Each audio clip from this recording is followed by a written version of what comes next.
இப்போ அடுத்தால வந்து பார்த்தீங்கன்னா ஐடி ஃபீல்டில் நான் ஒர்க் பண்ணுறேன். நான் வந்து வீட்டிலே உட்காந்து ஒர்க் அட் ஹோம் அப்படிங்கிற மாதிரி நான் ஐடி ஃபீல்டில் ஒர்க் பண்ணுறேன். இல்லைன்னா இந்த யூடியூப்பு அந்த மாதிரிலாம் ஒர்க் பண்ணுறேன். இந்த மாதிரி கம்ப்யூட்டர் சார்ந்து லேப்டாப் சார்ந்து இப்போ இந்த கோடிங் அந்த மாதிரிலாம் ஒர்க் இருக்கு இல்லையா, அந்த மாதிரி நான் ஒர்க் பண்ணிட்டு இருக்கிறேன். இவங்கெல்லாம் எந்த நம்பர் யூஸ் பண்ணணும் அப்படின்னு கேட்டிங்கன்னா 4ஆம் நம்பர் யூஸ் பண்ணலாம். இவங்க யூஸ் பண்ண வேண்டியது 4ஆம் நம்பர். ஓகேங்களா, 4ஆம் நம்பருங்கிறது யூஸ் பண்ணலாம். அதே மாதிரி 5ஆம் நம்பரும் யூஸ் பண்ணலாம். தி பெஸ்ட் வந்து 4ஆம் நம்பர் தான்.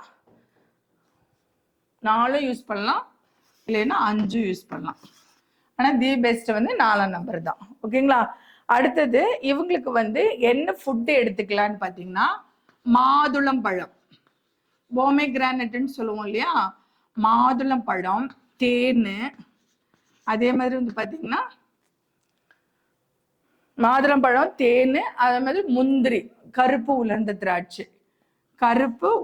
திராட்சை, இதை எடுக்க உங்களுக்கு என்ன ஆகும், இந்த நீங்க செய்யக்கூடிய இந்த வேலையில இருக்கக்கூடிய ஆற்றல்ங்கிறது அபரிமிதமா கூடுறதை நீங்களே பார்க்கலாம். ஓகேங்களா. ஸோ நீங்க வந்து அதே மாதிரி இவங்க என்ன வழிபாடு எடுத்துக்கலாம்னா மெயினா வந்து இவங்க வந்து புற்று கோவிலுக்கு போகிறது, ஆயில்யங்காவுன்னு சொல்லுவாங்க. இப்போ கேரளால எல்லாம் வந்து பார்த்தீங்கன்னா ஆயில்யங்காவுன்னு சொல்லுவாங்க. இப்போ தமிழ்நாட்டில் புற்று கோவில் சொல்லுவாங்க. அந்த கோவிலுக்கு போய் நீங்க அடிக்கடி வழிபட்டுட்டு வரலாம். அப்புறம் வந்து மெயினா வந்து பாத்தீங்கன்னா உக்ரமான தெய்வங்களை நீங்க வழிபட உங்களுக்கு வந்து அந்த நீங்க செய்யக்கூடிய அந்த வேலையில இருக்கக்கூடிய அந்த அதிர்ஷ்டங்கிறது இன்னுமே உங்களுக்கு இழுத்து கொடுக்கும். அதனால நீங்க இந்த விஷயங்களை நீங்க தாராளமா பண்ணலாம். ஓகேங்களா.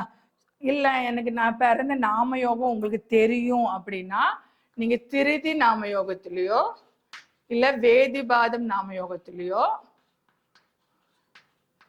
திருதி, வேதிபாதம், மகேந்திரம், இந்த நாம யோகத்துல பிறந்திருந்தீங்கன்னா வந்து இந்த 4 இல்லைன்னா 5ஆம் நம்பர் யூஸ் பண்ணிக்கலாம். மாதுளம்பழம், தேன், கருப்பு உலர்ந்த திராட்சை நீங்க அடிக்கடி ஃபுட்ல எடுத்துக்கோங்க. ஆமா, புற்று கோவிலுக்கு, ஆயில்யங்காவு கோவில், இந்த மாதிரி கோவிலுக்கு நீங்க போய் வழிபடுங்க. இவங்க வந்து நான்வெஜ் சாப்பிட்டுக்கலாம். இவங்க வந்து அதிகமும் வந்துட்டு நான் சிக்கனு, மட்டனு, சேட்டிங் ஐட்டம், ஒரு பானிபூரி அந்த மாதிரி சேட்டிங் ஐட்டம் கூட இவங்க சாப்பிடலாம்.